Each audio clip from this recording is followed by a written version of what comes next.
Hi guys, hello, welcome. It's Friday, yay, which is great news. It's 1 o'clock and as promised, I am doing a Facebook Live. So for those of you who don't know me, my name is Sarah and I am the human behind Twilight Bark UK, the dog blog. So where am I today? Now if you are a regular follower of my Twilight Bark UK blog, you will know that at the beginning of the year I wrote our hot list for 2017, which is it was 5 brands which I think are going to be big for 2017 and should be on your ones to watch throughout the year. So I think you can probably tell sort of behind me, and if you've been seeing all our social media posts, today I am at Huxley Hound HQ for you guys to come and join me and hear a little bit about the brand from the people who have made it. A great way for you to kind of connect with them a little bit more, find out what you need to know, and also why their treats could be really good for your dog's diet. So it's going to be a really relaxed, informal interview. We're going to be live for around 10 minutes time, so just to give you an idea of how long you can expect us to be live. I know many of you may be on your lunch break, so thank you so much for tuning in. I can see Kerry's there. Good luck. Thank you very much, Kerry. Really appreciate the shout out. Do comment sort of throughout our Facebook Live. We'd love to know you're watching. If you have any questions, we may try and get to some of those throughout the Facebook Live. Or if not, we'll come back to you at the end of it. So without further ado, I'm going to introduce you to Huxley Hound. So Mike and Zena Dean, and they're 2 gorgeous, and they are absolutely gorgeous, Dachshunds, Huxley and Rolo. So here we go, I'm going to ask some questions. Hi guys, hello. How are you doing? Right, so we're all really nervous, so please be really nice and really kind. Oh, hang on, Katie's there as well from With Network. Hi Katie, thanks for watching. So first of all, congratulations on launching last year. Really, really exciting. Thank you. So for those who may be watching and are unfamiliar with Huxley Hound, could you explain a little bit about your brand? Yeah, absolutely. So we are passionate dog owners, very, very keen, obviously, on all aspects of animal health. Yes. And we were very frustrated that although dog food has massively increased in quality and choice of quality products, the same just wasn't true with treats. So we ended up making our own, and basically people have encouraged us to actually take that and turn it into a business, which is what we did. So what we really want to do is offer a choice to dog owners that if they want to treat their dog, they can now have a product which is not only has health benefits, doesn't promote weight gain, has all sorts of dental benefits, and it's also quite cool. Brilliant. Okay, so that's who they are. And then so Zena, obviously, what made you go into the dog world? What was the inspiration behind Huxley Hound creating it? I think it could be something to do with the little person on your lap there. I don't know if anyone can see. Absolutely. Well, after nearly 20 years of nagging, he finally came, and we got Huxley to start off with, and Rolo joined us a year later. Brilliant. I made the choice quite early on, having Huxley to move to raw feeding. And associated with that, I kind of was looking for different treats for him, but you have to be really careful what type of treats you give them when you're raw feeding. Of course. So I made all my own at home. Wow. And we got to December 2015, and I said to Mike, I kind of want to do something with this. Yeah. He was exhausted from travelling from the Far East to the UK, backwards and forwards. Oh, and we both kind of sat down and had a kind of life-changing moment in that December where we just went, wow, okay, let's do this. So early in 2016, we sold the house. And we decamped the family. We took the children with us and said, we're going on an exciting journey. Come with us. Come and join the fun. Absolutely. And we just basically started from there. Very much sort of like development kitchen at home to start off with. Yeah. And then as we realised there was an interest in what we were doing, we looked in, we did some research, which we'll come to in a bit. Sure. And here we are in our new factory. Brilliant, which is really nice. That's where I am today. I'm at their headquarters. So follow on the blog later on and you'll be able to see sort of behind the scenes of here. So that's really, really interesting. And it goes to show as well, doesn't it, how a passion for your dogs can actually lead to creating something. There's so many people in the dog world who are inspired. So people who say they're just dogs, no, they're business inspiration potential as well. So obviously, some people may not know, your main slogan for Huxley Hound is better than raw. Obviously raw feeding is very popular, becoming more and more popular in the dog world. Can you explain a little bit about what better than raw means to you, and talk us behind the science behind it? Absolutely. I have to say it was quite a deliberate strapline, because it was quite controversial. You're absolutely right. People are the dog diet is a very emotive topic, and people who believe in raw feeding are quite evangelical about it. And so to say something is better than that, when we did a big launch at Discover Dogs in London in last September, and a number of people came to the stand and said, well, what do you mean? What do you mean? And that was sort of the point of getting people's attention to the new brand. Actually, it's very simple. Dogs can't break down cellulose, which is the bit of a vegetable that contains all the nutrients. They can't. They don't produce the right enzyme. I definitely didn't know that. So I'm sure many of you may not know that. So if you, and depending on how scientific you want to get, there's a big thing now about biologically appropriate feeding, which basically starts with, my dog used to be a wolf, what do wolves eat? And actually the first thing that a wolf eats is the stomach of the animal it should kill, because it wants to get to the digested vegetable nutrients, because it can't do it itself. Amazing. So that, I mean, you can get really deep into that, But broadly, a dog gets nothing nutritionally in terms of vitamins and minerals out of a raw vegetable. It's not bad for a dog to feed it raw carrots. It's good for his teeth. Absolutely, it's a great source of dietary fibre. So we're not saying that feeding dogs raw vegetable is a bad thing. No. But if you imagine, the easiest way of looking at this is, imagine you're holding a sponge, and all of the water is in the middle of the sponge. Right? That's the same with vegetables and the nutrients. So our dehydration process squashes that vegetable. Literally loses about 90% of its size during our dehydration process, which pushes all the nutrients to the surface. So we did a big study with the University of Nottingham. We got a master's undergraduate to do a summer project under the direct supervision of the head of the School of Bioscience at Nottingham. Oh my goodness. And she did a fantastic job, and basically could prove that all these nutrients presented on the surface of the vegetable, and so we can stand behind the science and say our carrot treats are better than a raw carrot for your dog. So a little bit of sort of deliberate tongue-in-cheek, but based in sound scientific fact. Okay, fantastic. So that's really interesting. I'm sure you guys have found that interesting as well, to understand a little bit more about why the treats are good. So as we're talking about the treats, so we talk through what you currently have on offer. So you have 4 flavours at the moment. Is that right?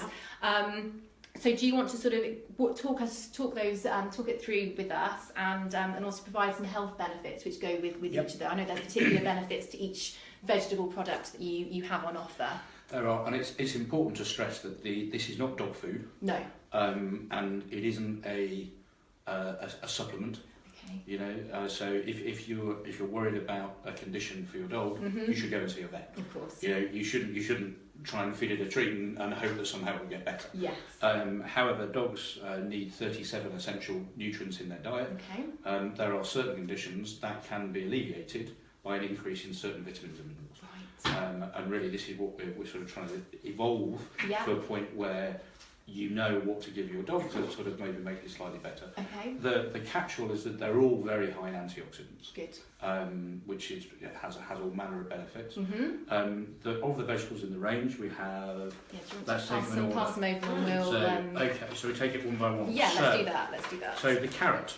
Where's the camera? There we go. That's our carrot treat. There we go, carrot treats. So carrots are a very good source of antioxidants. They have great anti-inflammatory properties. Perfect. The carrot treat, this is a Nottingham University study fact. There's actually 17 times more antioxidants in one of our carrot treats than the same weight raw carrot.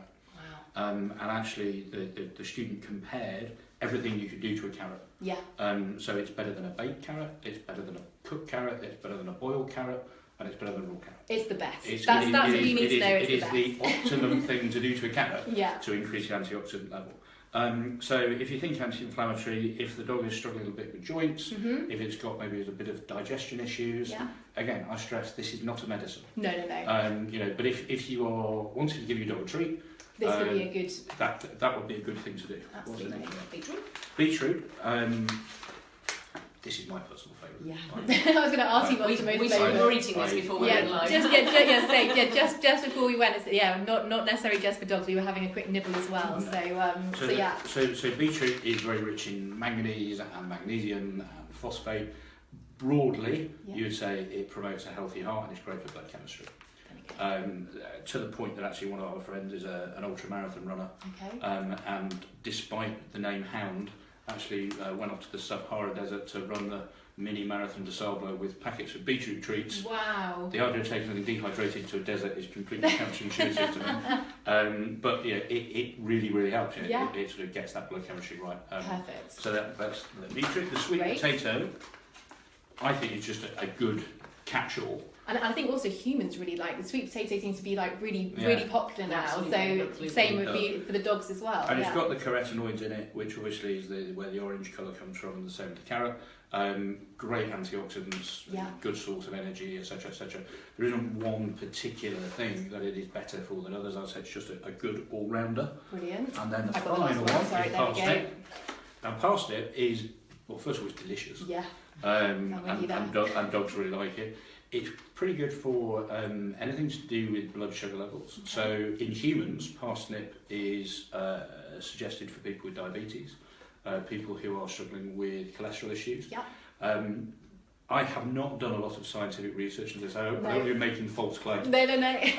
But from the research that we have done, it is certainly, if your dog has diabetic or cholesterol issues, that could be a good treat to try. It is a good treat. But as I say, these are we've developed the range to make healthy treats that didn't promote weight gain, rather than as a medicine.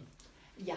Got it. So, sorry, I got slightly distracted. Little Rolo sat down here. He wants to be part of it. We'll have a see. So the other thing I just wanted to add as well about these treats, we've talked that Huxley and Rolo are raw fed, and we call them better than raw. Yeah. But they're not treats specifically for raw fed dogs. No, exactly. The great thing about them, wet, dry, any diet.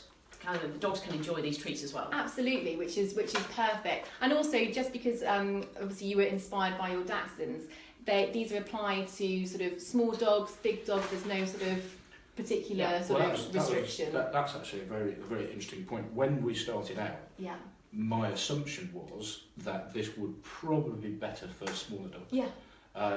What we found was that actually that was not the case. Our taste test we did in summer took nearly 700 dogs, 72 different breeds, 27 different counties. So it was a very thorough sample. Yeah. What we found is that breeds such as Labradors, their owners really valued the fact that these are treats they have to chew. I mean, you had one earlier. I did, right? And a human with very good teeth. Got good gnashes, it took you a little while to get through it. Yeah. So, I mean, the one funny story that I heard, I got an email from a lady that said, "Thank you so much for making your treats. My Labrador has worked out that if it runs in the river and refuses to get out without a treat, it gets its own weight, and it's put on 3 kilos in sort of a couple of months, and now it loves your beetroot treats, and now I can give it something healthy." So that's the nice thing, I think, as well for dog owners, is that I think we were talking about the raw feeding. We are generally in the dog community, and I'm sure many of you feel the same, that you are more aware of what is being consumed by your dog. So weight gain is really sort of important point. So the fact that these are vegetable products, that they have so many good properties to them, and also they can aid with sort of not weight loss but not weight gain. And the other thing is, I mean, I took you around the factory earlier. Yeah. You'll find out too. Don't worry. This isn't just a little bit of dried veg. There's a huge amount goes into making this product. It is a absolutely huge process that you just I'm pretty stunned. So make sure that you sign into the blog when we go live. That will be going live on Saturday, and you can find out more about sort of the process of how these are made. It's huge. But what so when we set up the brand, we obviously wanted to be about quality. Yes. And that naturally puts it at the premium end of price. But we didn't want to be elitist. No. Ultimately, we want to try and make sure that as many dogs as possible have access to the right nutrition. Yeah. If you're lucky enough to have the money to buy complete and holistic dog food, then these are just healthy treats, and it's a nice to have. Absolutely. If for whatever reason you are not able to consistently buy your dog expensive dog food, the biggest difference between expensive dog food and cheap dog food is generally the vegetable nutrients. That's typically the difference. Yeah. So if you're on a limited budget, but hey, every now and again, you can buy some Huxley Hound treats, and that will sort of top up some of the nutrients that maybe your sort of day-to-day food isn't providing your dog. I get quite frustrated about this topic. I'm sure, I mean, people clearly love their dogs. They do, really. And not everybody can afford, very, very expensive dog food. Yeah. So this isn't about making a posh treat for posh dogs. No. It's about making a very high quality product which has got great nutritional benefit. Yeah. And I say if your dog's lucky enough to be really well fed and well rounded, then hey, more nutrients can't hurt. Exactly. But it actually could have some real impact it can for only dogs be a good that don't get access to that regular balance. That's a really good point, actually, and that makes them really, really appealing. And also going back to the fact that they are chewing things, that I think people are also very conscious of not feeding sort of rawhide treats. They want things which are good for their teeth. So there were people I've definitely seen on Twitter recently, people sort of asking about what sort of dog sort of treats can they have? Not treats, sorry, chews. But these are great where it's a treat and a chew sort of all in one, essentially. I mean, the sweet potato especially is great. You really have to work for it. It's a lot chewier, and I mean, these guys spend some time on their sweet potato treats. I can imagine. And then, so going back to what made you select these flavours? So I'm sure some people would be interested to know what was it about these ingredients in particular? Just how they dehydrate, or what's the? It's a combination of things, actually, isn't it? Yeah, it's a balancing act. But first of all, you've got to make sure that they're very intense in nutrient, and root vegetables are great for that. The other thing is that they need to be quite robust. Yes. So if you took something, so for example, we've been playing around with kale, which is delicious. Yeah. And we make it at home, and we feed it to the dogs. And whole kale leaves, particularly with our dehydration process, look amazing. Yeah. How that's going to travel, what breakage levels you get. So we're not saying we'll never do that product, but they need to be certain consistency. Exactly. Like that. But I suppose you're also pretty open to suggestions as well. So if any of you are watching and think, I'd love to see if a particular type of vegetable could be translated into the next sort of Huxley Hound product, do drop us a line in the comments. But I see there's quite a few comments coming in here. So we've got Anya saying hello, Huxley and Rolo, amazing products, my 3 Dachshunds love them. We've got lots of love hearts. What else have we got coming through? If Annie's watching, your retail box is on its way, I promise. So we've got someone, do we do extra big share bags? Okay, well, we'll come back to that later, Alison. Thank you so much for tuning in. We've got Zita here from Pet Patrol 365. Hi Zita, thanks so much for watching. Great for snacking on in between work by the sounds of things. So yeah, that would be really good for your work. And we were saying about the humans and for the dogs. So that's quite interesting. So yeah, that's really good. We've got lots of people. Bertie and Toby, they love Huxley Hound treats. Bonnie and Bailey are here. Hi guys, thanks so much for watching. That's really kind of you. So yeah, okay, we'll carry on now. We've gone through some of these. And then, what would you, if you could describe Huxley Hound in one word, what do you think it would be? Under the spotlight. Yeah. Well, I would say delicious. There we go. Well, from everything, actually having tried them myself, and my dogs have tried them, and seeing the way Huxley and Rolo today have been literally, this must be torture for them because there's so many treats around. They're like, oh, please feed me, please feed me. You should say, well, this is a special treat for the dogs. They don't normally get to come to the factory. Well, there we go, exactly. They're not here, and they are chief testers, aren't they? Oh, what do you call them? Your chief, yes, chief tasting officer. Chief tasting officer, that's the one. And then finally, which I meant to mention at the beginning, so that's my fault, you've got an exclusive announcement to make today, which you're very kindly going to share with everyone watching. So that's really exciting to be able to do that. So what's your announcement? Do you want it? Right. Okay. So it's really just a question of listening to people. So when we've been selling through our website, we've been selling 20-gram snack packs. Okay. As you've seen the process, unfortunately this is an expensive product to make. Yeah. And we're very keen to try and keep the price accessible yes. for people. Yeah. However, now we're in the factory and now we've sort of got our processes more efficient. As of Monday, we're getting bigger.